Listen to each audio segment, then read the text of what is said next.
Teammates, tomorrow is going to be my first full day for a full week at work. Now, those of you who follow me know that I transferred and now I'm the Usarpac command chaplain.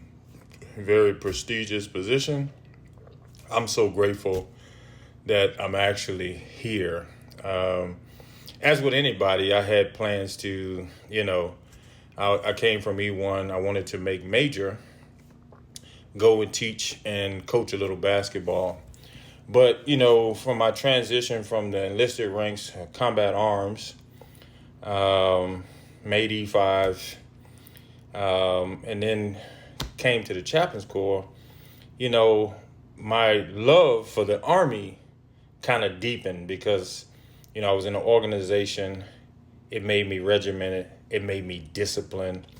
I had free education. Grew up, kind of in a tough situation. Now I had health care, dental, and all those things for my family. So I said to myself, honestly, I need to start putting more effort into this thing. I need to treat this like it's going to be my only and last opportunity in life, right? And so for all you young soldiers out there, or even soldiers who are older, because I started this journey, at least on the officer side, at 31 years old. And I said, I'm going to maximize this opportunity. I had a young soldier contact me today, and he's probably on here. And he asked me a question. He says, what do you do when you've outgrown your environment? My answer to him was clear and succinct. You haven't outgrown your environment until you've taken care of all the seeds you've planted and grown them out to their potential, right? And what I mean by that it's insurmountable opportunities that the military gives you. You don't have to necessarily fall in love with all of the things in the military, but you should be able to be competent at your job enough and be competent at the Army enough where you can have a dichotomy of getting what you need: leadership schools, education, correspondence courses, online classes, free healthcare, dinner, all of those things that you already know about being in the military. You should maximize those things because you are giving essentially a part of your existence for your country. And your country, the Army, is offering you a lot of things in return, right? So you should maximize those things. So this journey that I went on, I said it in an earlier post, I wanted to provide a life for my children that they didn't have to recover from. At that period of time in my life, there was nothing else that I felt really strongly about that I could do and accomplish my purpose.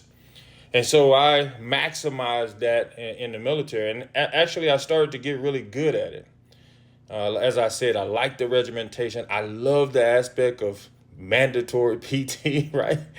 However you get it. I love the aspect of having an opportunity to get free education. I was never good at education. And despite my vainglorious bio and all of those things, I'm still not good at education because what it may take my friend 30 minutes to read a book or a chapter, it'll take me 3 hours just to read it and reread it and reread it and comprehend it. But I did what I needed to do to accomplish those goals, right? What am I saying here tonight? Tomorrow is my first full day as the Usarpac chaplain. That doesn't mean much to most people, but to me, where I came from, E1, to now be working in my second 4-star command after 33 years of service, man, what an accomplishment. And I didn't get here by myself. My soldiers who've worked for me or worked with me, the soldiers who I've given my life for, whether on this internet, TikTok, Facebook, LinkedIn, YouTube. I'm constantly helping people and trying to ensure that they get the best out of their life. You see, that's what keeps me going. I was on a podcast earlier, and the young man said, "What keeps you going?" Well, that keeps me going, man. To be able to talk to people in their roughest times of their lives, and they trust me to give them advice. Me? Give you advice. I mean, turmoil, trauma-wise, I'm most certainly qualified. But boy, I tell you, every time somebody comes to me, it is an extreme honor because I may not see myself how other people see me. And so when people come to me, I'm always honored that they would think enough of me to come to me to help them solve their life problems, for letters of recommendation, for letters of care, whatever, or for the, the Muslim soldiers with the beards or the women with the hijabs. What an honor to be able to move things, move culture, and be an influence on things. My message for you tonight, as I feel like I'm going to the first day of school. I'm so excited, even at the age of 55 and 33 years of service. My message for you is, when you go to bed tonight, think about your life, not in the context of the big world, the big army, the big military, the politics. Think about yourself tonight. Think about your future tonight. Think about your children, if you have children. Think about your wife or your husband.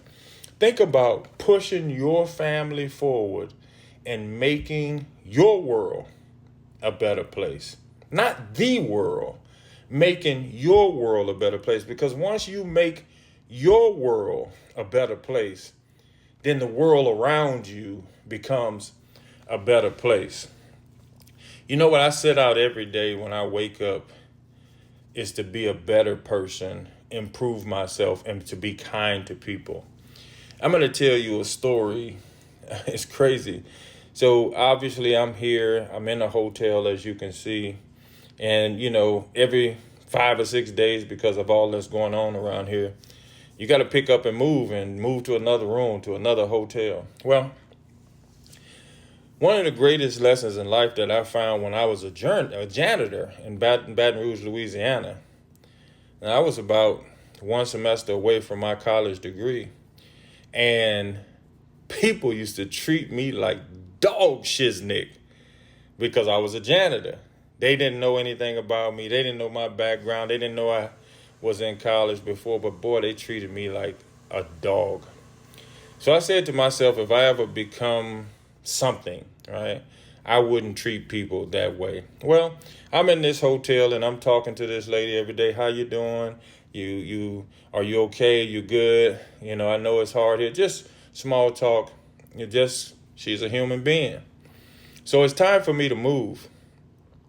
And I say, well, I'm just kind of waiting on housing. So, I'm just going to jump from room to room if you guys allow me.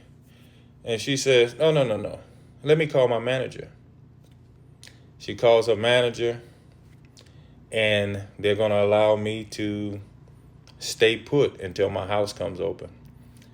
My lesson for you today is, it's not about any positions. It's not about anything that you can hold on material. It's about treating people well. And those people you treat well, my dear brothers and sisters, as I close here, you don't know what they can move to ensure you have a better life and a better space.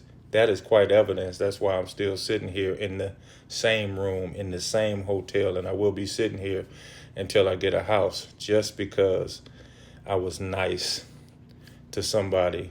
It doesn't cost you anything to be nice. So take advantage of your opportunities to be nice. Have a great night. Let Usarpac say amen.